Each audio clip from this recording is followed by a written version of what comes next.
Let's see the question, give the meaning of cash equivalents for the purpose of preparing cash flow statement. Cash flow statement अगर हम prepare कर रहे हैं तो उसमें cash and cash equivalents का मतलब क्या होता है।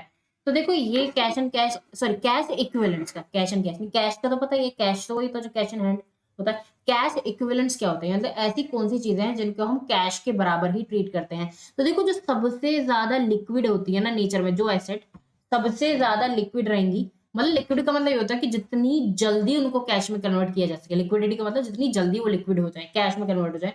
हाईली लिक्विड, बिल्कुल जो बहुत ज्यादा ही लिक्विड है, उसी को हम कैश इक्विवेलेंट्स की कैटेगरी में रखेंगे। ठीक है। और क्या होगा इसमें, हम मान जाते हैं, जैसे हम इसमें आ जाता है कैश एट बैंक। ठीक है, इसमें हम मानते हैं शॉर्ट टर्म मार्केटेबल सिक्योरिटी।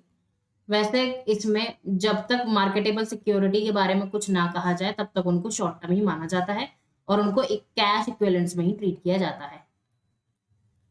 ठीक है। मार्केटेबल सिक्योरिटी, मार्केट में सिक्योरिटी जो शॉर्ट टर्म के लिए रखी जाए। The primary purpose of statement cash flow provide information, हाँ वो तो अलग है।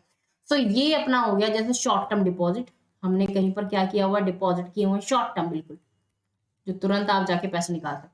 तो ऐसे कैश इक्विवेलेंट्स, ऐसी एसेट्स, ऐसी जो बहुत ही ज्यादा, ऐसी इन्वेस्टमेंट कह लो जो बहुत ही ज्यादा लिक्विड है और जिनको तुरंत ही कैश में कन्वर्ट किया जा सकता है।